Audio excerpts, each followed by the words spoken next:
लोकमत दीपोत्सव 2020 दिवाळी अंक. लेखाचं नाव slow living. लेखिका संपादक मेघना ढोके. पैसा, सुख, महत्वाकांक्षा यांचा अतिरेक नाकारून धावत्या गाडीतून उतरून गेलेल्या लोकांच्या जगात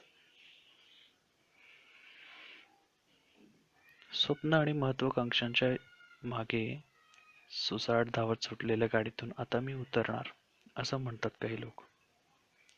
फार पैसा नको, फार वस्तू नकोत, आयुष्याचा कगजोआ घेणारी स्वप्न नकोत, कलकलाट नको, ट्रॅफिकमध्ये घुसून याच्या त्याच्या पुढे जाणं नको. रोज उठून आपण धावलो नाही तर काही बिघडत नाही असं म्हणतात ते लोक. मुक्त आयुष्याची चव घेत मोकळ्या आभाळाखाली शांतपणे आणि साधंसं जगायला निघाले आहेत काही लोक.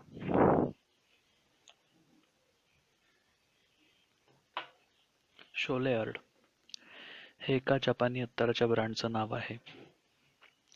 हे अत्तर ऐन कोरोना काळात अमेरिकन बाजारपेठेत उतरलं आणि आश्चर्य म्हणजे शरीरातली ऑक्सिजनची पातळी सतत मोजावी राहावी लागत होती. असा असुरक्षित कोविड काळात अमेरिकेत त्याची दणदणीत विक्रीही झाली. त्या अत्तराचं म्हणणं एकच होतं, मला उधळून टाका स्वतःवर, आज, आत्ता, लगेच. अत्तराची बाटली मलमली कापडात गुंडाळून कपाटात दडून कशाला ठेवायची? अत्तर आणलं तर ते वापरा, त्याचा गंध अनुभवा, आत्ता, लगेच. 2012 साली शो इशिझाका यांनी हे अत्तर बनवलं. ते झेन जीवन पद्धती जगतात. आत्ता जगतो तो क्षण महत्वाचा हे त्यांचं तत्व. ते तत्व आपल्या अत्तरात का असू नये असा विचार करून त्यांनी हे अत्तर झेन ब्रँड म्हणून बाजारात आणलं. जपानसह चीन आणि इंग्लंडच्या बाजारात हे अत्तर विक्रीला होतंच, पण ऐन कोरोना काळात म्हणजे जुलै 2020 मध्ये या कंपनीनं ठरवलं की आता आपण अमेरिकेत आपला ब्रँड विक्रीला आणायचा. मास्कच्या आड घरात कोंडले गेलेले, वर्क फ्रॉम होमने पिचलेले, आर्थिक तंगीत असणारे लोक कशाला अत्तर विकत घेतील असं कोणालाही वाटलं असतं. मात्र अमेरिकन लोकांनी हे अत्तर उचलून धरलं. या अत्तर कंपनीची अमेरिकन मार्केटिंग प्रमुख रोना झोर सांगते, अमेरिकन माणसांनाही आता कळायला लागले की सतत जीवाच्या आकांतानं धावणं म्हणजे जगणं नव्हे. फास्ट ट्रॅकवर धावणाऱ्या आपल्या आयुष्याच्या गाडीत जगणं उरलेलंच नाही. Life is missing. जेवलो पण चव आठवत नाही, खाल्लेल्याच पदार्थाचा स्पर्श आठवत नाही, प्रवास केला पण 4 नव्या खुणा नजरेसमोर नाहीत. मग काय जगलो आपण? असे प्रश्न आता माणसांना पडू लागलेत. त्या प्रश्नांच्या शोधातलं एक उत्तर म्हणजे हे जपानी अत्तर. खरं तर ते एक प्रतीकच आहे अनेकांना ओढ लावणाऱ्या एका नव्या जीवन पद्धतीचं. तिचं नाव स्लो लिव्हिंग. जिवंत असण्याचा अनुभव घेत एक एक क्षण निगुतीने जगणं. अकारण वेग, अतिरेकी हाव, मानगूट पकडून सतत धावायला लावणारी स्वप्न आणि कधी पूर्ण न होणाऱ्या वेड्या सुखाच्या शोधात सतत होत असलेली व्यर्थ धावपळ, हे सगळं आयुष्यातून थेट वजा करण्याचा प्रयत्न करणारी एक जीवन पद्धती. धावत सुटलेल्या लोकांना अचानक थांबणं सक्तीचं केलं ते कोरोनाच्या महामारीनं. ध्यानीमनी नसताना अचानक थबकलेल्या या जगण्यानं घायाळ झाले तर सगळेच, पण काहींचं मन अस्वस्थ पर्याय शोधू लागलं. आपण जे जगतो आहोत त्याहून जगण्याच्या काही वेगळ्या पद्धती आहेत का? असू शकतात का? काही वेगळा घाट घालता येईल का? नव्यानं सरळ साधा पट मांडता येईल का? याचा शोध सुरू झाला आणि आधीपासूनच सुरू असलेल्या काही प्रयोगांनी आणखी उचल खाल्ली. त्यातली सर्वाधिक चर्चेत आलेली संकल्पना म्हणजे स्लो लिव्हिंग. स्लो लिव्हिंग हे मोठे तत्वज्ञान आहे, मात्र ते जगणारे म्हणतात ही जगण्याची अतिशय साधी सरळ रीत आहे. रोजचं जगणं शांतपणे साधं सोपं करून सावकाश जगायचं. पळापळ करायची नाही. ऊर फुटेस्तोवर कुठल्याही स्पर्धेत आणि रस्त्यावरच्या ट्रॅफिकमध्ये घुसायचं नाही. इतरांना ओव्हरटेक करण्याची खुमखुमी असलेल्या एक्सेलरेटरवरचा पाय काढायचा आणि जगण्याची गाडी आपल्या वेगानं आपल्याला हव्या त्या रस्त्यावरून चालवायची. स्लो लिव्हिंग जन्माला आलं तेच एक बिंदू म्हणून. 1980 आणि 1990 या दशकात इटलीत स्लो फूड नावाची एक चळवळ सुरू झाली. तो या विचारांची मूळ रुजण्याचा प्रारंभ. त्या काळात मॅकडॉनल्ड्सच्या साखळ्या इटलीमध्ये वेगाने विस्तारत होत्या. मोठ्या प्रमाणावर होणारं अन्नपदार्थाचं उत्पादन आणि त्यामुळे कमी किमतीत त्यांच्यासमोर स्थानिक पारंपरिक पदार्थ आणि त्यांचे उत्पादक यांचा टिकाव लागेनासा झाला. 1986 मध्ये एक महत्त्वाची घटना घडली. आर्सिगोला नावाच्या एका संस्थेनं रोममध्ये मॅकडॉनल्ड्सची शाखा उघडण्याला जाहीर विरोध केला. यानंतर या चळवळीला साऱ्या युरोपभरच स्थानिक लोकांचा पाठिंबा मिळत गेला. 1989 साली पॅरिसमध्ये एक जाहीरनामाच प्रसिद्ध करण्यात आला. 15 देशांच्या प्रतिनिधींनी त्यावर सह्या केल्या. हीच ती इंटरनॅशनल स्लो फूड मूव्हमेंट. आता या येलो फूड ऑर्गनायझेशनच्या जगभरात 150 शाखा आहेत. स्थानिक माणसांनी पारंपरिक पद्धतीने बनवलेले पदार्थ किंवा अन्नघटक यांना पाठिंबा आणि बड्या जागतिक विस्तारवादी बाजारपेठी साखळी अन्न दुकानांना विरोध, असं या चळवळीचं सुरुवातीपासूनचं सूत्र. त्यालाच नंतर पुढे ईट लोकल अशी जोड मिळाली. आपल्या ताटात अन्न जेवढं लांबून येईल तेवढा त्याच्या कार्बन फूटप्रिंट्स म्हणजे पर्यावरणावर होणारा अनिष्ट परिणाम जास्तीत जास्त आणि जे जितकं जवळून अगदी आपल्या परसबागेतून किंवा स्थानिक शेतकऱ्याकडून येईल ते उत्तम, हे सूत्र घेऊन स्लो फूडच्या चर्चेनं वेग घेतला. 2004 मध्ये इटलीच्या पोलेन्झो आणि कॉलोर्नो या शहरात स्लो फूड विद्यापीठ स्थापन झालं.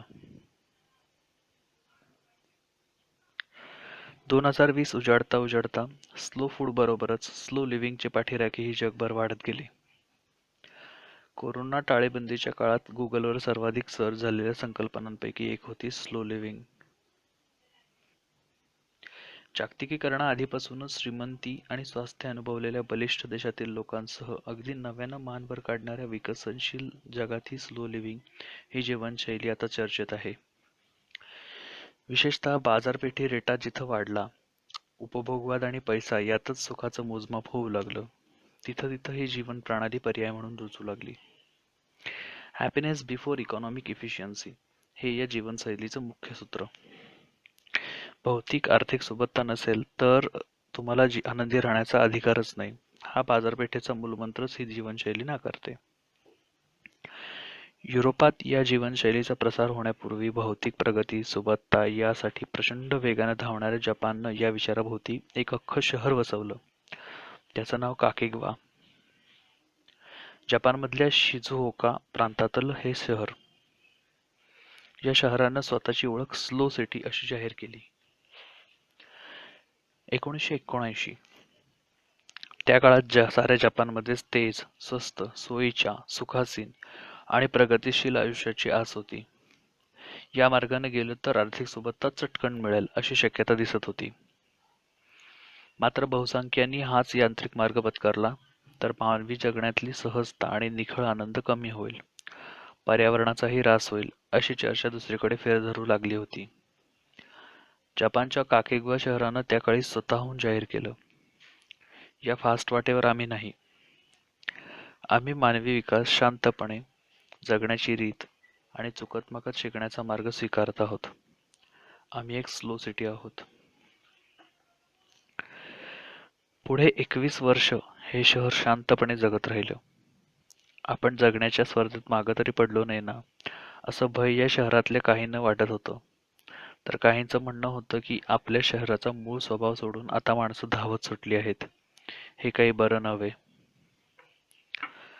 2002 मध्ये काकेगवाच्या स्थानिक महानगरपालिकेची निवडणूक होती.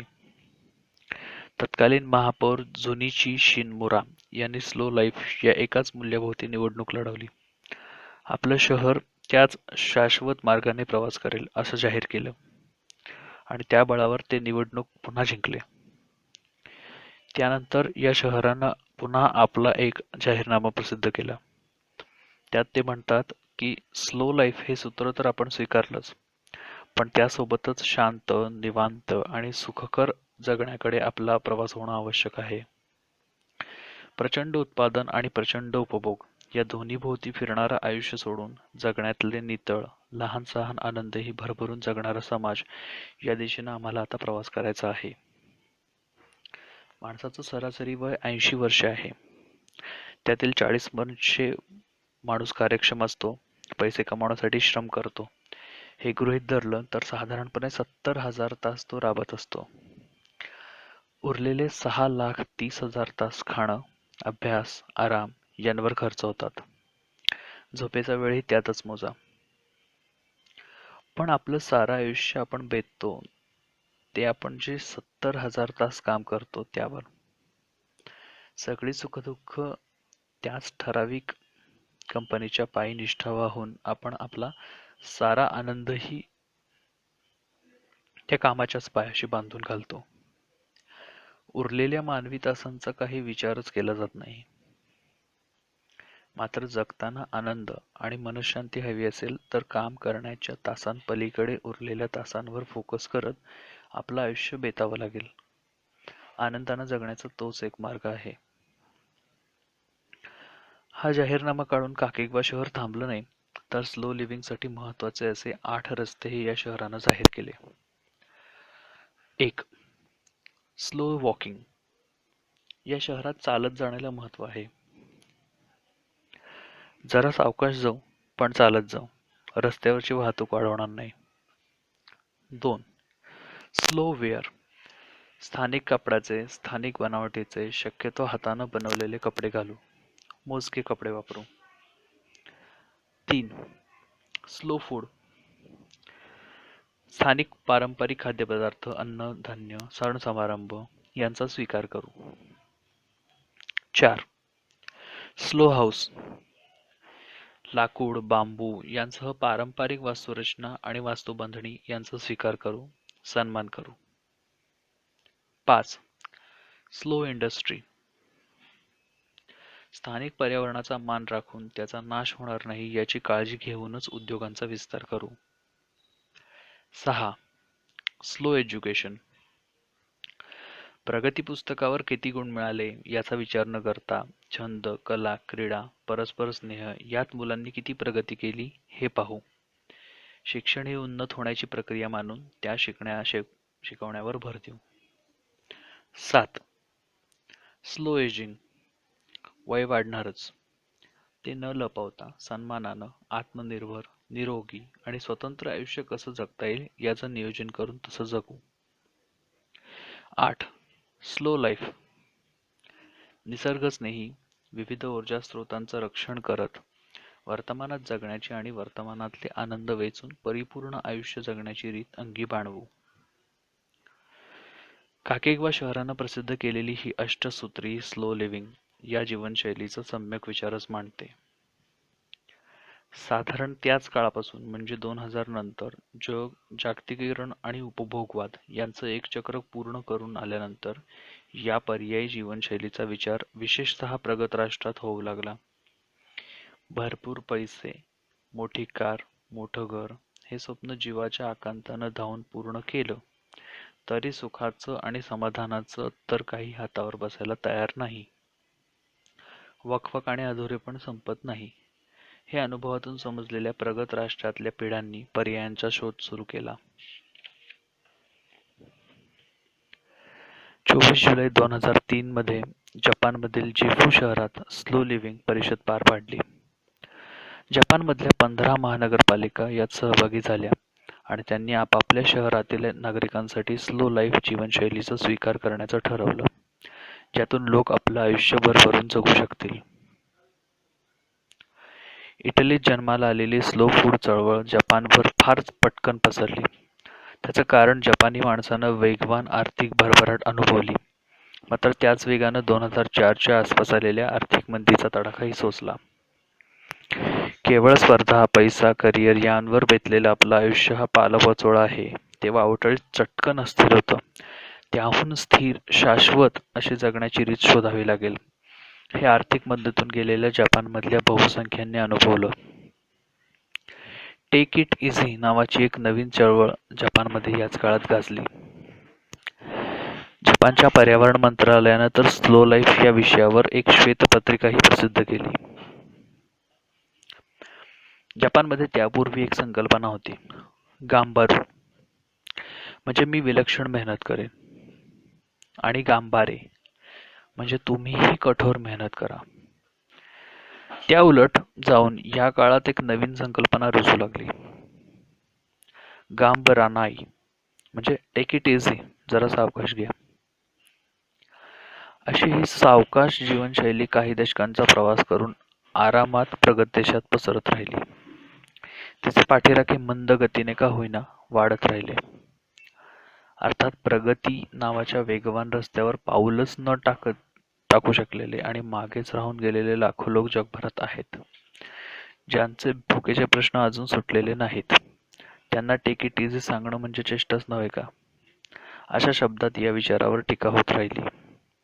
पण ज्यांनी भौतिक सुखस्वास्थ्याची चव चाखली आहे, त्यातले काही मात्र त्या चक्रात फिरून आल्यानंतर म्हणतात, खिशातल्या पैशावर जगण्याची प्रत आणि आनंद अवलंबून नसतो. जर शक्य असेल तर चूज युअर बॅटल, अर्थात आपण कुठं आपली शक्ती पणाला लावणार हे शोधा आणि स्वीकारा. हे स्लो लिव्हर्स कुठे भेटतात? तर अर्थातच ऑनलाईन जगात. प्रगत देशात या जीवनशैलीचे पाठीराखे, त्यांचे लेख आणि अनुभव अधिक सातत्यानं व्यक्त होताना दिसतात. विशेषतः अमेरिका, मंदीनं पोळलेला युरोप, आर्थिक उत्कर्ष आणि मंदी यांचा तडाखा सुचलेलं जपान, आर्थिक प्रगतीच्या धावत्या घोड्यावर स्वार झालेला दक्षिण कोरिया, चीन आणि काही अंशी भारतही. अर्थात या जीवनशैलीचे अवघड पाठीराखे कमी दिसतात, पण नाहीतच असं नाही. त्यातलंच एक बडं नाव म्हणजे सुपरस्टार ऋतिक रोशन. तो स्लो लाईफ या जीवनशैलीचा पुरस्कर्ता आहे. फोर्ब्स मासिकाला दिलेल्या एका मुलाखतीत लेस इज मोर ही जीवनदृष्टी मांडताना ऋतिक म्हणतो, हा पर्याय स्वीकारल्यानं आता माझ्याकडे स्वतःसाठी, मुलांसाठी वेळ आहे, जगण्याची फुरसत आहे. मी जे काम करतो त्यात मला भरपूर आनंदही मिळतो, कारण मी मनापासून आवडेल तेच काम करतो.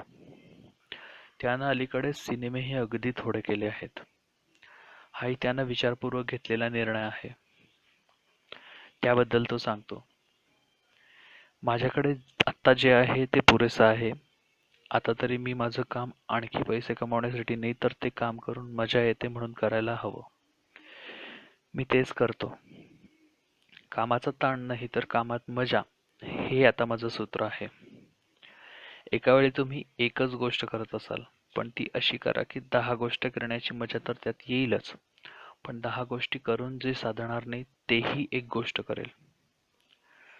मी तेच करायचा प्रयत्न करतो आहे. ही जीवनदृष्टी लाभल्यानंच व्यक्तिगत आणि व्यावसायिक आयुष्यात आलेले चढउतार ऋतिक रोशननं अतिशय समतोल हाताळले. तो शांत असतो, आपल्या जगात आपल्या मुलांसह खुश असतो. त्यांना घेऊन प्रवासाला जातो, तासनतास एखाद्या निवांत ठिकाणी बसू शकतो. तिथे काढलेले फोटो लगेच इंस्टाग्रामवर टाकण्याची हुसहुस त्याच्यात दिसत नाही. पण कसा असतो हा निवांत होत जाण्याचा प्रवास? चित्ती असू द्यावे समाधान म्हणणारा की आळशी बनवणारा? महत्वाकांक्षाच नको असं म्हणत अंगात आळस भरणारा? हे सुख या आयुष्यात येण्याआधी माणसं काय करतात? ते खरंच तसं येतं की केवळ स्पर्धा टाळून आम्ही कसे वेगळे, आमचं कसं सगळं जगापेक्षा निराळं, म्हणून वेगळा तंबू मांडून बसतात लोक. स्लो लाईफ जगणारी काही माणसं शोधून त्यांच्याशी ऑनलाईन गप्पा मारल्या. त्या प्रवासात भेटली ॲन मॅरी बोनाऊ. 51 वर्षांची आहे. ती स्वतःची ओळख सांगते की I am a slow cook. Corona काळात तिनं सणकून दिलेल्या मुलाखती अमेरिकेत भारी गाजल्या. ती म्हणत होती, लॉकडाऊन झालं तर घरात काहीच नाही, म्हणून धावले मॉलच्या दिशेने. अमुकच वस्तू नाही म्हणून अडून का बसतं लोकांचं आयुष्य? तुमच्या घरात, आयुष्यात जे आहे त्यातूनच जगणं आणि स्वयंपाक नाही का रांधता येणार? ॲन झिरो वेस्ट किचन नावाची ऑनलाईन कम्युनिटी चालवते. कणभरही अन्न वाया न घालवता स्वयंपाक कसा करायचा हे लोकांना शिकवते. ती लॉस एंजेलिसला राहते. व्हॉट्सॲप कॉलवर तिच्याशी गप्पा मारल्या तेव्हा एकीकडे तिचे हात स्वयंपाकघरात चालतच होते. ॲन सांगत होती, मी साधं ग्रिल चीज सँडविच आत्ता करते. आता मला सांग, चीज सँडविच ग्रिल असे मी शब्द उच्चारले की तुला या शब्दाचा गंध यायला लागतो का? स्पर्श न करताही साध्या ब्रेडचा आणि भाजलेल्या ब्रेडचा पोत समजतो का? Don't make your life fast track routine. If you are eating just a sandwich, feel the flavour, see the pattern, make it your own. हे असं फिलॉसॉफिकल ऐकायला कानांना बरं वाटत असलं तरी इतकं स्लो कुकिंग करायचं म्हणजे किती दिवसाचा वेळ जातो तुझं स्वयंपाकघरात? असं विचारलं तर ॲन म्हणाली, मी म्हणते हेच खरं तर साधं सोपं आहे. पोट भरायचं म्हणून आपण कमावतो, तर त्यातून पोटभरीचं सकस तरी आताशी आपण शांतपणे खातो का? कोण रोखतं आपल्याला? मी माझ्या मुलींना स्वयंपाक शिकवला. त्याची सूत्र दोनच: झिरो वेस्ट आणि स्लो कुकिंग. काहीही वाया घालवायचं नाही आणि उरकून टाकायचं नाही. एक एक पदार्थ, एक एक घटक, त्यांचे पोत, रंग, गंध सगळं जाणवलं पाहिजे. काही म्हणजे काहीच गृहीत धरायचं नाही. You can not take life granted. जगायचं असेल तर सोपा मार्ग एकच: live it and feel it. मुळात तयार अन्न बाहेरून येतच कशाला? आपण शिजवू शकतो तर सतत रेडीमेड का आणतो? असे प्रश्न पडायला लागल्यानंतर ॲनने स्वयंपाक अधिक निगुतीनं करायचा ठरवला. त्यातून तिच्या आयुष्यात आले दोन शब्द: स्लो फूड आणि स्लो कुकिंग. जे जवळपास पिकतं, जे स्थानिक आहे, जे लांबून येत नाही, तेच खायचं. हे स्लो फूड. शेकडो किलोमीटर प्रवास करून आलेलं अन्न खायचं नाही, असं तिनं ठरवूनच टाकलं. आणि जे जे पदार्थ घरात करू ते शिजवताना कणभरही वाया घालवणार नाही, असंही. ॲनला विचारलं की हेच तू सगळं आता नियमित करतेस, तर त्यातलाही म्हणून काही वैताग असेल ना, त्याचं काय? ॲन सांगते, कधीतरी मला वेळ असला मग मी जिवंत जगीन. मी रविवारी काहीतरी खास शिजवून खाईन. हेच मी जगण्यातून बाद केलं.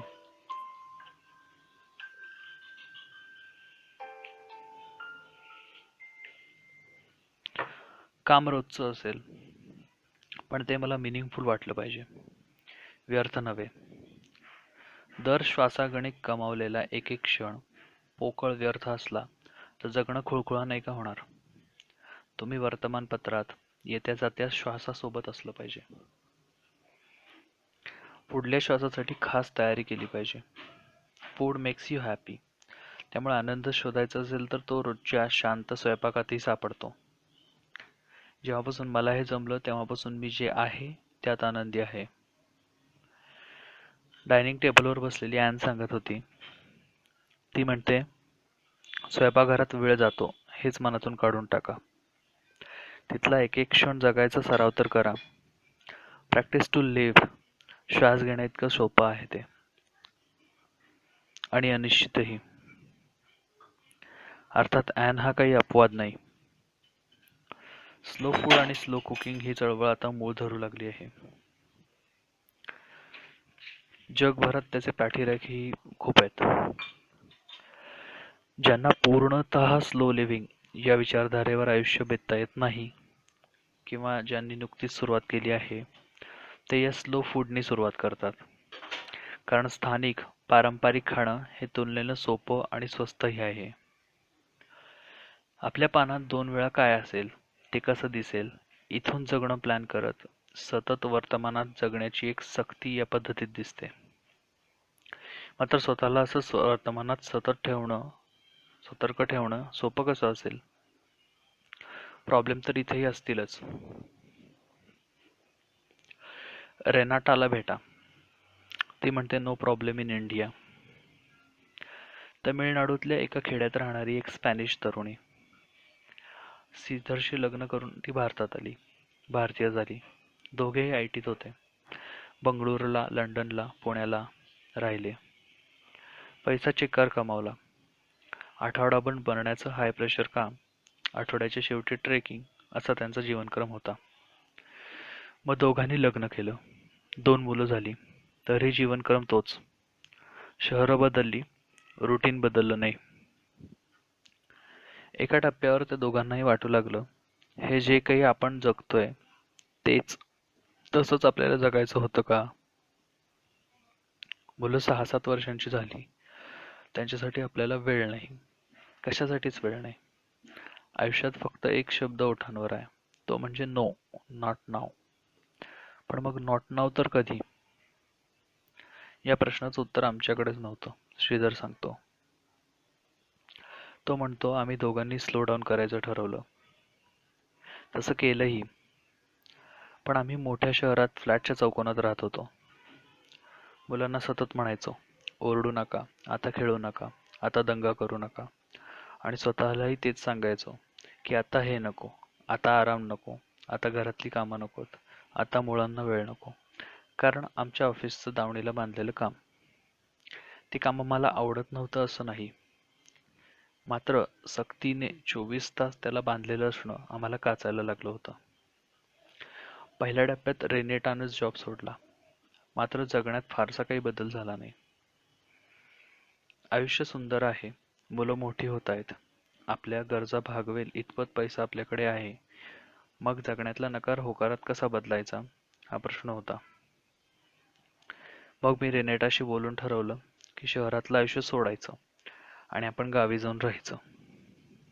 माझ्या गावाजवळच काही एकर शेती घेतली आणि वर्षभरापूर्वी आम्ही इथं राहायला आलो.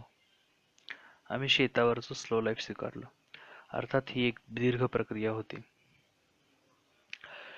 रेनेटासाठी मात्र ती प्रक्रिया अजिबातच सोपी नव्हती. ती म्हणते, भारतातल्या खेड्यातलं आयुष्य कसं असतं हे श्रीधरला माहीत होतं. तो तिथंच वाढला होता.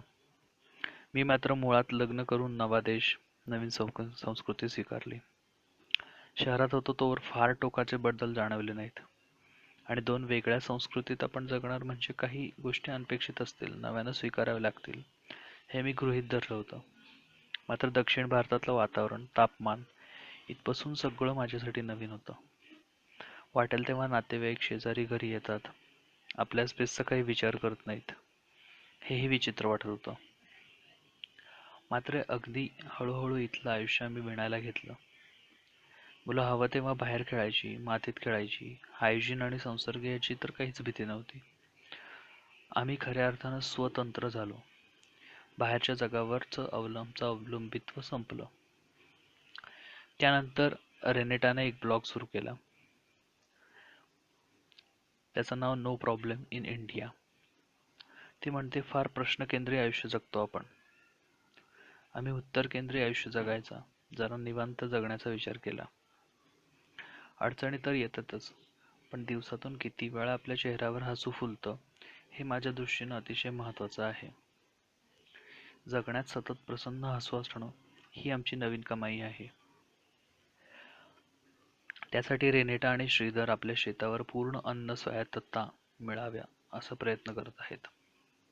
स्वतःसाठी आवश्यक ते धान्य, फळं, मासेमारीची सोय, पोल्ट्री फार्म, त्यातून स्वतःची अन्नाची सोय करणं, शेती करणं, शेतीकामात मदत घेणं अशीच व्यवस्था त्यांनी लावली आहे. बाहेरून एकही वस्तू विकत आणावी लागता कामा नये असा त्यांचा प्रयत्न आहे.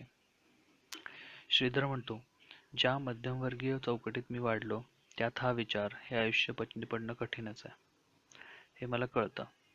एक घर, मोठं घर, विकेंड घर, गाडी, पैसे, स्टेटस हे सारं झालं.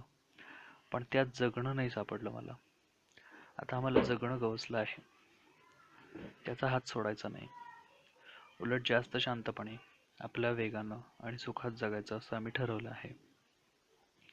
आज तरी या चौकोनी कुटुंबानं आपल्या गरजा कमी केलेल्या नाहीत, पण त्या गरजांना प्राधान्यक्रम दिला आहे. रेनेटाच्या शब्दात सांगायचं तर, नाव life is all about saying yes. पण असे जगण्याला होकार भरणं परवडू शकणारी किती माणसं असतील? ज्यांच्या खिशात पैसा आहे त्यांनाच परवडू शकतं का ही चैन? करिअर सुरू करताना आपलं मध्यमवर्गीय जगणं उभारताना हा शांत स्लो जगण्याचा पर्याय स्वीकारणं परवडू शकतं का? त्यावर उत्तर सुधांशू आणि सोनाली देतात. ते दोघे गोव्यात राहतात, फिरस्ते आहेत. अवर स्लग लाईफ नावाची एक वेबसाईट ते चालवतातच, पण स्लो लाईफ बरोबरच स्लो ट्रॅव्हल या विषयात ते काम करतात. गोव्यात पर्यटक येतात, टिक मार्क करत सगळे स्पॉट बघतात आणि परत जातात.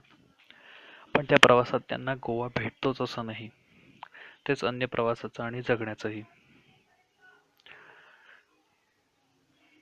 करिअरची सुरुवात असणाऱ्या सुधांशू आणि सोनालीनं ठरवलं की आपलं आयुष्य पळत्या गाड्याला बांधायचं नाही. सोनाली या साऱ्या प्रवासाची गोष्ट सांगते. खरं तर मी शॉपहोलिक होते. काहीही वाटलं की शॉपिंग करायचं, कपाटं भरत राहायचं, हेच व्यसन होतं. मी फॅशन डिझायनिंग शिकत होते. त्या जगात तर सगळं चटचट बदलतं. हळूहळू माझ्या लक्षात यायला लागलं की ही एवढी खरेदी मी का करते? कशाला हव्यात एवढ्या बॅगा, एवढे बूट, एवढे कपडे? त्यातले बरेच तर वापरलेही जात नाहीत. मग मी स्वतःलाच सांगितलं की विचार न करता खरेदी करणं बंद कर. वस्तू फार नको, उपभोग फार नको. हे तर मी ठरवलं. पण मग तयार झालेली पोकळी मी कशानं भरणार होते? त्यावर उत्तर एकच, स्वतःला स्वतःशी जोडणं. अवतीभोवतीचीच नाही तर डोक्यातल्या वस्तूंची गर्दी कमी झाली आणि मला माझे मी सापडायला लागले. 2018ला शिक्षण पूर्ण झाल्यानंतर मी ठरवलं की आपण निवांत जगायचं. गोव्याला राहायला जायचं. इथं नवीन घर, नवीन वस्तू घेणं आलंच. पण जे जे प्लॅस्टिकमध्ये पॅक करून येईल ते घ्यायचं नाही असं ठरलं. ऑनलाईन वस्तू मागवणं बंद केलं. जे घेतलं ते लोकल मार्केटमधून. मॉलमध्ये जाणं बंद केलं. जवळच्या किराणावाल्याकडून सामान घेऊ लागले. तिथं जातानाही मी घरातले पिशव्या घेऊन जायचे. यात वस्तू दे म्हणायचे. तो किराणावालाही मग इतरांना सांगू लागला की अशा पिशव्या घेऊन या, प्लास्टिक कशाला मागता? तेव्हा मला कळलं की जगात फार मोठे नसही, पण असे छोटे छोटे बदल तर आपण करूच शकतो. तो आपल्या आवाक्यातला आनंद आहे. मग आवाक्यातला आनंद शोधायला मी शिकले. आणि मग ते आनंदच मला शोधत येऊ लागले. पण या वाट्यावर अडथळे नव्हते. एकदम मेट्रो लाईफ झुगारून असं मिनिमलिस्ट आयुष्य जगणं, आपल्या हाती फार पैसे नसतील तर काय, याची भीती नाही वाटली. असं विचारलं तर सोनाली सांगते, सुदैवानं मोठं घर, मोठी गाडी अशी माझी स्वप्न कधीच नव्हती. पैसे आपल्याकडे असावेत असं वाटत होतं, पण त्या पैशांचा उपयोग काय करणार याचं काही उत्तर नव्हतं. ते मला सापडलं. मुळात स्लो लिव्हिंग हा आनंदाचा प्रवास आहे. यात आव्हान काय असं तुम्ही पाहतच नाही. छोटा का होईना पण आनंद कोणता हे शोधण्याची आणि आनंदी राहण्याची इतकी सवय होत जाते की आनंदी अनुभवच जगण्याची रीत बनते. खटखटी, वैताग, कलकल यांच्याकडे दुर्लक्ष होतं आणि नकारात्मक काही दिसेनासं होतं. तुम्ही वस्तू किंवा ध्येय नाही तर सकारात्मक शोधत लागला. हीच तर या जगण्यातली गंमत आहे.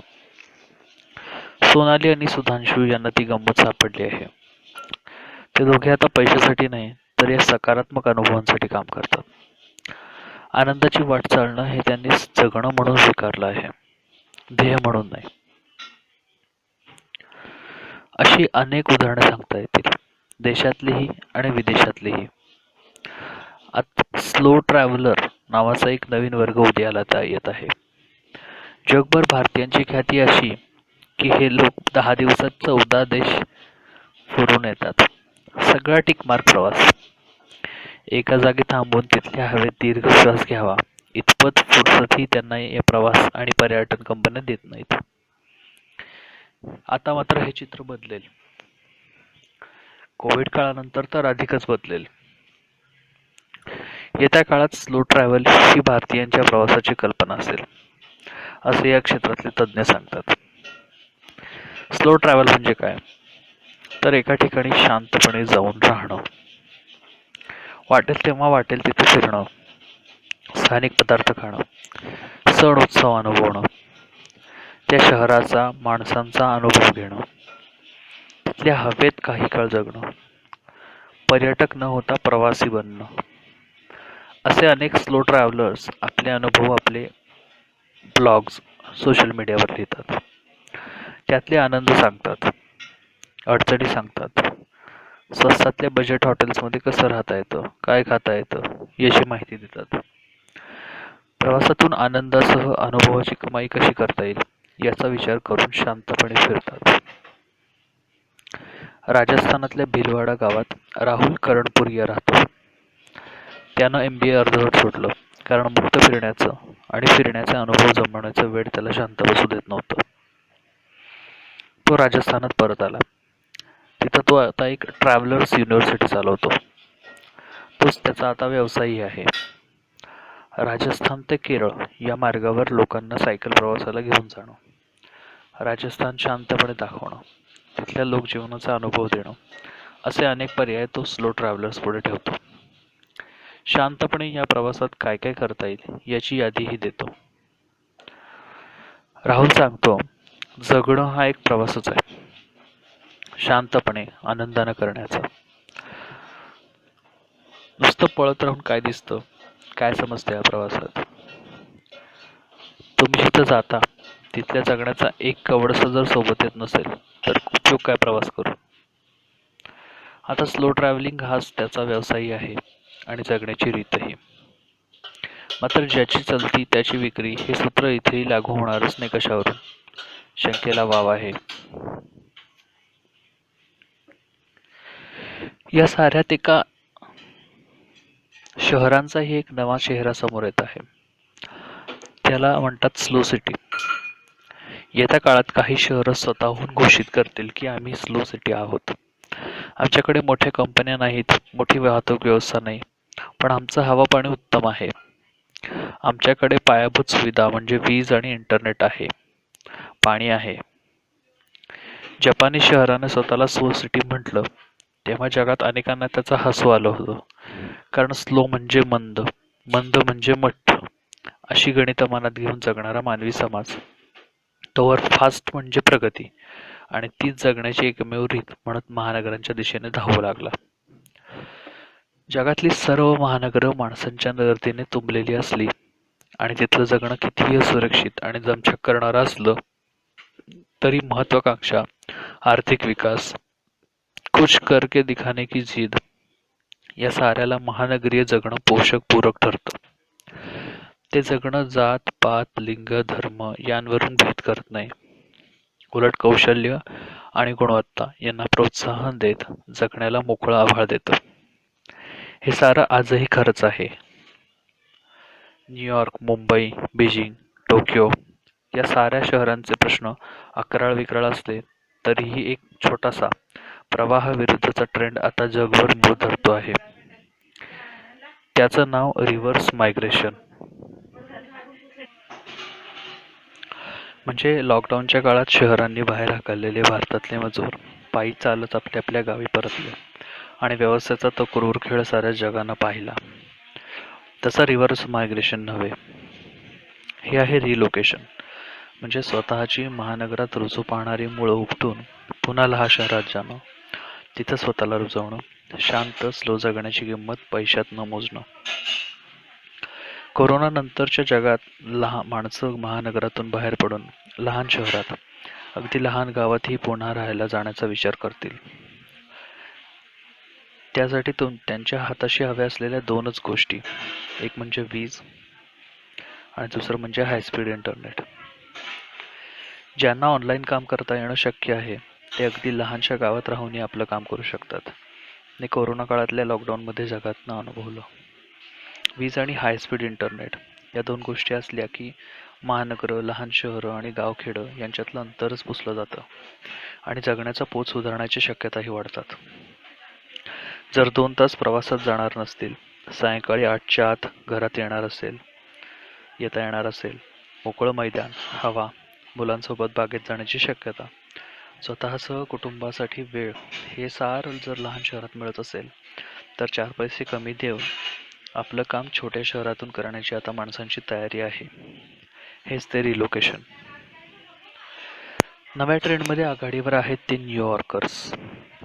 न्यूयॉर्क टाइममध्ये प्रसिद्ध झालेल्या एका लेखानुसार रिलोकेशन हा या प्रचंड मोठ्या शहरात संख्यात्मकदृष्ट्या अत्यंत नगण्य ट्रेंड असला तरी मानसिक पातळीवर अनेकांना वाटू लागलं आहे की आपल्याला लहान शहरात राहता आलं तर बरं,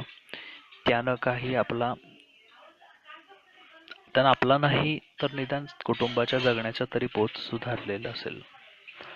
जगण्याचा पोत आणि पट या दोन्ही गोष्टींना माणसं अधिक महत्त्व देऊ लागली आहेत. महानगरात मोठी घरं घेणं अवघड, त्यासाठीचे EMI, मेंटेनन्स, त्यासाठी कराव्या लागणाऱ्या नोकऱ्या, गमवावं लागणारं स्वातंत्र्य आणि स्वीकारावे लागणारे ताण, कुटुंबासह स्वतःसाठी नसणारा वेळ आणि घाण्याला झंपून घेताना आरोग्याकडे झालेले दुर्लक्ष, हे चक्र भेदण्याची तयारी अनेकांनी सुरू केली आहे. वॉल स्ट्रीट जर्नल मध्ये प्रसिद्ध झालेल्या एका प्रदीर्घ लेखात अशा काही रिलोकेट झालेल्या माणसांच्या जीवन कहाण्या वाचायला मिळतात.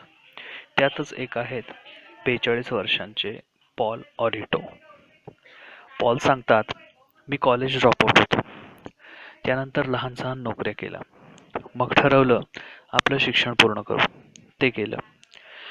न्यूयॉर्कमध्ये राहून मी उत्तम पैसा कमावला. गाडी होतीच. आयुष्यात आपल्याला जे हवंस असं वाटलं ते सर्व माझ्याकडे होतं. पण मग एक दिवस ट्रॅव्हल ब्लॉग वाचताना मला असं लक्षात आलं, माझ्याकडे तर पासपोर्टही नाही. मी अमेरिका सोडून दुसरा कुठला देश पाहिलेला नाही. मी प्रवास केला नाही. मला वेगळ्या चवीचं अन्न, वेगळ्या भाषा माहिती नाहीत. मग मी काय केलं तर करिअर, आणि कमाई काय तर मॅनहॅटनमध्ये घर. आता मी ठरवलं फ्लोरिडात एक छोटी अपार्टमेंट घ्यायची, समुद्रकिनारी राहायचं, निवांत जगायचं, काम करत राहायचं, पण त्या सगळ्या कामाला न्यूयॉर्कचा वेग नको. मला आयुष्यात आता रोजची सायंकाळ मोकळी मिळायला हवी, एवढंच माझं लक्ष आहे. संध्याकाळ कशी होते हेच माहीत नसलेली अनेक माणसं आज आमच्या महानगरात राहतात. त्यातल्या काही जणांना आता संध्याकाळच्या आत घरी यावं, निवांत बसावं, जेवावं असं वाटू लागलं आहे. अधिकृत आकडेवारीनुसार गेली सलग 4 वर्षे अमेरिकेतील महानगर सोडून जाणाऱ्या तरुणांचं प्रमाण सर्वात जास्त आहे. 25 ते 39 वर्षे वयोगटातले लोक मोठ्या प्रमाणात महानगर सोडून तुलनेला लहान शहरात जायला जात आहेत. New York, Chicago, Houston, San Francisco, Las Vegas, Washington, Portland या शहरातून दुसरीकडे राहायला जाणाऱ्यांचं प्रमाण वाढतं आहे. हा निवांतपणा विकत घेण्यासाठी महानगरात मिळणाऱ्या मोठ्या पगारावर पाणी सोडून छोट्या शहरात, छोट्या गावात राहायला जाणं, हा कल भारतात आहे का? तर हो. उत्तम रोजगार, करिअर, पैसा आणि उत्तम प्रतीच्या आयुष्याची संधी जर आपल्याला गावा-शहराजवळ मिळाली तर अनेक जण हा प्रयास स्वीकारतील. त्याचं उदाहरण म्हणजे ruralnokri.com नावाचं एक ऑनलाईन जॉब पोर्टल. ज्यांना महानगर वगळून लहान शहरात नोकरीच्या संधी हव्यात अशांसाठी हे खास पोर्टल आहे. त्या पोर्टलवर नाव नोंदणी करणाऱ्यांचं प्रमाणही मोठं आहे. रुरल नोकरीचे संचालक अजय गुप्ता सांगतात, कोइंबतूर आणि जोधपूरमध्येही आता उत्तम सुविधा आहेत. मग त्याच संधी आणि शक्यतांसाठी चेन्नई किंवा दिल्ली गाठायची काय गरज आहे? पूनम चंद जैन, ती पुण्यात IT त काम करत होती, मात्र तिचं कुटुंब रायपूरला. पुण्यात 3.5 वर्ष काम केल्यानंतर तिनं ठरवलं की आपण रायपूरला परत जाऊन तिथं IT शी संबंधित काही काम करायचं. पूनम सांगते, मोठ्या शहरात राहण्याची क्रेज मलाही होती, जी लहान गावात वाढलेले कोणालाही असते. पण हळूहळू ती ओसरली, सोबतचे मित्रमैत्रिणी पांगले आणि मग ती धावपळ नको वाटू लागली. म्हणून मग मी ठरवलं रायपूरला परत यायचं. तिथं आता मी एक स्टार्टअप सुरू केलं आहे. शाळा, दवाखाने यांच्या मॅनेजमेंटच्या संदर्भात उपयोगी सॉफ्टवेअर आम्ही तिथं तयार करतो. इथं मला उत्तम काम आहे, कुटुंबात सोबत आहे आणि हाताशी मोकळा वेळ आणि निवांतपणाही आहे. काय गरज आहे? या 3 प्रश्नांवर जिचा सारा तोल राखलेला आहे अशी आणखी एक जीवनशैली, मिनिमलिझम तिचं नाव. कमीत कमी सामानाचा संग्रह करणं आणि होता होई तो कसलाही साठा टाळणं हे मिनिमलिझमचं वैशिष्ट्य. बहुतांश लो लिव्हर्स हे मिनिमलिस्ट असतात, कारण शक्यतो प्रवास करणं, पसारा घालायचा नाही, अधिक संग्रह करायचा नाही आणि कमीत कमी गोष्टीत साधं सुद्धा जगायचं असं त्यांचं सूत्र असतं. मात्र सगळेच मिनिमलिस्ट हे स्लो लिव्हर्स असतील असं नाही. तसं नसतंही अनेकदा. मिनिमलिस्ट होण्याचा ट्रेंड अमेरिकेसह पाश्चात्य जगात मोठ्या प्रमाणात आहे. तिशीच्या आतभार असलेले अनेक जण आता मिनिमलिझमकडे झुकत आहेत. लहान जागेत राहण्यापासून ते कमीत कमी गोष्टी वापरणं, शक्यतो सारं एका बॅगेत सामान मावेल एवढ्या कपड्यात जगणं, हे सारं अनेक जण करून पाहत आहेत. सायकल वापरणं, होता होई तो चालत जाणं, पब्लिक ट्रान्सपोर्ट वापरणं, वीज कमी वापरणं असे लहान मोठे उपाय करत कमी गरजा, वस्तू आणि गरजांचा हा अभ्यास कमी करणं हे मुख्य सूत्र. सध्या ब्लॉग विश्वात सर्वात जास्त वाचले जाणारे ब्लॉग्स हे मिनिमलिझम या विषयावरचेच असल्याचं दिसतं. अक्षरशः हजारो लोक अशा ब्लॉग्सवर आपल्या मिनिमलिस्ट जीवनशैलीचे अनुभव लिहितात. काही जण तर व्यवसाय म्हणून इतरांना मिनिमलिस्ट कसं व्हायचं, कमी खर्चात कसं जगायचं याचं प्रशिक्षण देऊन त्यातूनही पैसे कमावतात. मिनिमलिझम मेड सिम्पल असा ब्लॉग चालवणारी रिबेका मूळची न्यूयॉर्कर आहे. सध्या ती स्पेनमध्ये राहते. 3 वर्ष झाली तरी मिनिमलिस्ट आयुष्य जगते आहे. त्या संदर्भात ब्लॉग लिहिते आहे आणि कॉर्पोरेट ट्रेनिंगही घेते. ती सांगते, मी ठरवलं पाठीवर एका बॅगमध्ये मावेल एवढंच आपलं जग असलं पाहिजे. त्याहून जास्त पसारा नको. मला जग पाहायचं आहे, प्रवास करायचा आहे. प्रवास करायचा तर तो कमी किमतीत, कमी खर्चात, कमी वस्तू सोबत नेतच करायला हवा. तसे मी अनेक देश फिरले. त्या प्रवासात मला कळलं की गरजच नसते अशा गोष्टींची. भांडेकोंडी कपडे लागतात कशाला? माझे अनुभव हाच माझा संसार, तीच माझी भांडेकोंडी आणि ते मी सोबत घेऊन फिरते. आता त्यातून तिने याच विषयातले ऑनलाईन कोर्सेस, कॉर्पोरेट ट्रेनिंग सुरू केलं आणि कमी गरजांवाला तिचं आयुष्य मजेत चाललं आहे. रिबेकासारखे अनेक जण ऑनलाईन जगात भेटतात. मुळात लोकांना का आकर्षून घेत असेल हे तत्वज्ञान? मिनिमलिस्ट यूट्यूबर आणि ब्लॉगर यांच्या जगातून एक फेरफटका मारून आलं तर सहज दिसतं की आर्थिक सुबत्ता आणि त्यातून आलेलं फोलपण यांचं एक चक्र पूर्ण करून आलेली ही माणसं आहेत, किंवा आर्थिक सुबत्ता असलेल्या घरातील नवीन तरुण पिढी आहे. आयुष्यभर EMI भरत केवळ वस्तू हेच आनंदाचं लक्ष ठेवणं त्यांना मान्य नाही. वस्तूंचा पसारा म्हणजे जगण्याचा आनंद आणि प्रतिष्ठेची प्रतीकं हे आता या पिढीनं नाकारायला सुरुवात केली आहे. कमी गरजा, कमी खर्च आणि जगण्यातले निखळ आनंद, पैसे कमावण्याच्या अतीव दबावातून सुटका अशा टप्प्यात पोचलेली ही माणसं आहेत. ती स्वतःला EMI स्लेव्स अर्थात हप्ते गुलाम बनवून घेणं नाकारतात. अमुक प्रकारचं आयुष्य जगायचं आहे, पण तमुक गोष्टींचे हप्ते भरायचे आहेत म्हणून जगणंच थांबवून नोकरीच्या घाण्याला झुंपणंही अनेकांनी नाकारलेलं दिसतं. पण एक नक्की, हे मिनिमलिस्ट गरिबीत जगत नाहीत. गरिबीचं उदात्तीकरणही करत नाहीत. जगण्याचा आणि वस्तूंचा दर्जा उत्तम राखतात, पण त्यांची संख्यात्मकता नाकारतात. त्यासाठीचं धावणं नाकारतात. मिनिमलिझम हा स्लो लिव्हिंगकडे जाणारा एक महत्त्वाचा टप्पा ठरतो. तो म्हणूनच slow love, courtship in digital age नावाचं एक पुस्तक गेल्या 2 वर्षात तरुणांच्या जगात विलक्षण गाजलं. R.J. स्टर्नबर्ग आणि K. स्टेनबर्ग यांनी लिहिलेलं हे पुस्तक असं सांगतं की प्रेम करणं ही एक बायोलॉजिकल प्रक्रिया असली तरी नव्या डिजिटल जगण्यानं प्रेम करण्याची रीतच नाही, तर प्रेमातला दीर्घ टिकाऊपणा संपून टाकला आहे. प्रेमात पडला असाल तर डिजिटल मिनिमलिझमचा पर्याय स्वीकारा. तुमचं प्रेम दीर्घ होण्याची शक्यता वाढेल. सतत ऑनलाईन असणं आणि प्रेमातले खास घळगे यांची संगती या पुस्तकानं लावून दाखवली होती. जगाशी कनेक्टेड असण्याची सोय आणि चैन उपलब्ध करून देणाऱ्या टेक्नॉलॉजीच्या अतिवापराने स्वतःशीच डिस्कनेक्टेड व्हायची वेळ आल्यावर धास्तावलेली अनेक माणसं आता डिजिटल डिटॉक्स मार्गे डिजिटल मिनिमलिझमकडे वळत आहेत. म्हणजे तंत्रज्ञानाचा पुरेपूर पण कमीत कमी कालावधीसाठी वापर. एक प्रश्न स्लो लिव्हर्सना नेहमीच विचारला जातो की स्लो लिव्हिंग हे तंत्रज्ञान विरोधी आहे का? मागास जगण्याचं समर्थन करत तंत्रज्ञानाचं जगण्यातलं स्थानच तुम्ही नाकारता का? माणसाचं जगणं सोपं आणि श्रम कमी करणारं तंत्रज्ञान स्लो लिव्हिंग नाकारत नाही. उलट तंत्रज्ञानाच्या मदतीनं मिळालेला वेळ कसा अधिक सकसपणे व्यतीत करता येईल याची उत्तरं ते शोधतं. त्या उत्तरांच्या वाटेवर स्लो लिव्हर्स नसलेल्या अनेकांनाही आता डिजिटल मिनिमलिझमचा अर्थात ऑनलाईन जगाचा कमी वेळ वापर हे सूत्र आकर्षून घेऊ लागलं आहे. त्याचं रेशनिंग हे सूत्र करण्याजोगं किंवा करण्याच्या टप्प्यात आहे असं वाटू लागलं आहे. 2018 साली प्रसिद्ध झालेला डिकेड ऑफ डिजिटल डिपेंडन्सी अहवाल सांगतो की स्मार्टफोन हाती असलेला माणूस दिवसाला सरासरी 2 तास 28 मिनिटं ऑनलाईन असतो. 16 ते 24 वयोगटातली हे तरुणांचं प्रमाण 3 तास 14 मिनिटं इतकं आहे. या नव्या वृत्तीला म्हणतात hectic, busy, ever scrolling digital world. सगळे अंगठे बहाद्दर सतत फोनच्या स्क्रीनवर अंगठ्यानं स्क्रोल करत नवीन काही दिसतं का हे अखंड शोधत असतात. क्षणभरही मन कुठंही थांबत नाही. चित्त एका जागी राहत नाही. नवीन काय ही वकवक सरत नाही आणि तीच खायला उठते. त्याला कारण हे स्क्रोल करणं. प्रेमात पडलेल्या माणसांना हाच आजार. प्रेमही करू देत नाही कारण नित्य नवीन थ्रिल प्रेमात सापडत नाहीच.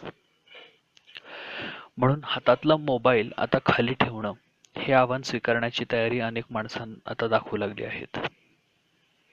ऑस्ट्रेलियाची ब्रूक मॅकअलरी, ती आहे मूळची सिडनीची, पण सध्या नवरा आणि मुलांसह कॅनडात स्लो ट्रॅव्हलर म्हणून भटकते. ब्रूक आणि तिचा नवरा बेन प्रवासातूनच दर शुक्रवारी एक पॉडकास्ट करतात. जगभरातले लोक त्यांचा हा पॉडकास्ट ऐकतात. त्यांच्या स्लो ट्रॅव्हलच्या आणि हातातला मोबाईल खाली ठेवून फिरण्याच्या गोष्टीही ऐकतात. हे कसं जमलं याची गोष्ट ब्रूक सांगते. 2011 साली मला डिप्रेशन असल्याचं निदान झालं. त्यातून बाहेर येता येता मी जगण्याचा नव्यानं विचार करू लागले होते. मी एक एक करत घरातल्या 25,000 वस्तू कमी केल्या आणि माझ्या घराचं रूपांतर स्लो होममध्ये केलं. वस्तू कमी, कलकलाट कमी, ऑनलाईन सतत डोकावून कोण काय म्हणतं, कोणाला म्हणतं हे पाहणं कमी करत असं एक शांत आयुष्य सुरू केलं. त्या काळात माझ्या लक्षात आलं की आपण सतत ऑनलाईन असणं हे कोणाच्या तरी अत्यंत फायद्याचं आहे. कोणाच्या तर कन्झ्युमर मार्केटच्या. आपला उपभोगवादी मठ्ठ बेडूक करून टाकण्यात व्यवस्थेला यश आलं आहे. आपण फक्त त्या डबक्यात डरावडाराव करतो. पण त्या डबकंही आपलं नाही आणि त्या आवाजाचे प्रतिध्वनीही सच्चे नाहीत. मग मी ठरवलं की त्या वेगवान, अतिशय व्यग्र अशा एव्हर स्क्रोलिंग जगातून बाहेर पडायचं. 7 वर्ष झाली माझं घर स्लो होम आहे. आम्ही 2 लहान मुलांना घेऊन स्लो ट्रॅव्हल करत फिरतो. दर शुक्रवारी द स्लो होम पॉडकास्ट करतो आणि डिजिटल मिनिमलिझम शिकत शांत आयुष्याची वाट चालतो आहोत. स्लो लिव्हिंगची वाट साधी असली तरी सोपी नाही. म्हटलं तर हा प्रवास अंतस्थ आहे, स्वतःशी संवाद साधल्यासारखा. आपले आनंद, आपल्या गरजा, निवडी आणि प्राधान्यक्रम आपणच ठरवण्याचा हा प्रवास. स्लो लिव्हर्स हे महत्वाकांक्षी नसतात का? ते आळशी गोळे असतात का? अशी चर्चा काळाच्या एका टप्प्यावर होऊन गेली. नवनवी माणसं अधिक प्रमाणात या जीवनशैलीचा अंगीकार करून पाहतील तेव्हाही हेच प्रश्न निर्माण होतील की झडझडून काम करणं, मेहनत करून संपत्ती निर्माण करणं हे सोडून स्लो लिव्हिंगच्या कोमट वाटेनं चालणारे आळशी आणि जबाबदारी टाकून पाळणारे आहेत का हे लोक? या प्रश्नाचं उत्तर ही जीवनशैली स्वतःच देते.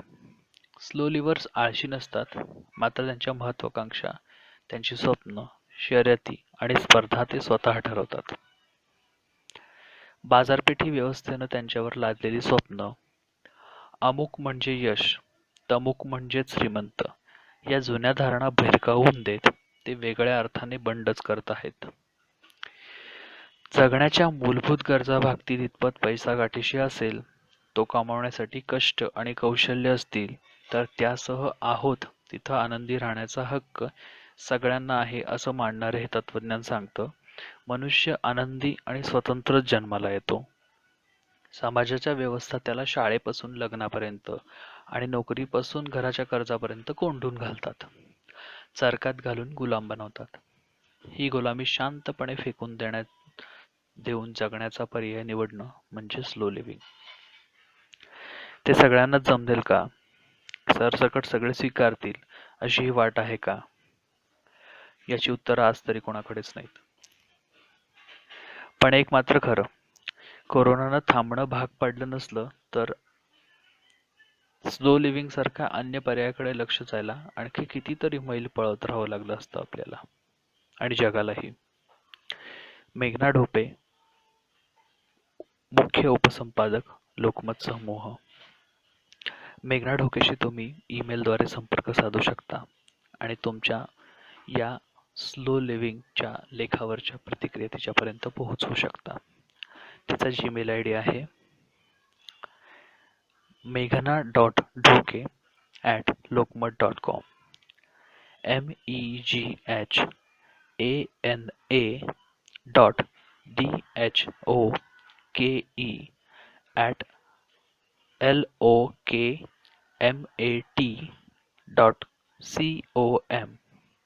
meghana.dhoke@lokmat.com. meghana.dhoke@lokmat.com. तुम्हाला ही स्लो लिव्हिंग कन्सेप्ट आणि हे ऑडिओ टेलिंग कसं वाटलं हेही मला जरूर कळवा. माझं नाव सौरभ कुंभारे आणि माझा Gmail I D saurabkumbhare31@gmail.com. saurabkumbhare31@gmail.com.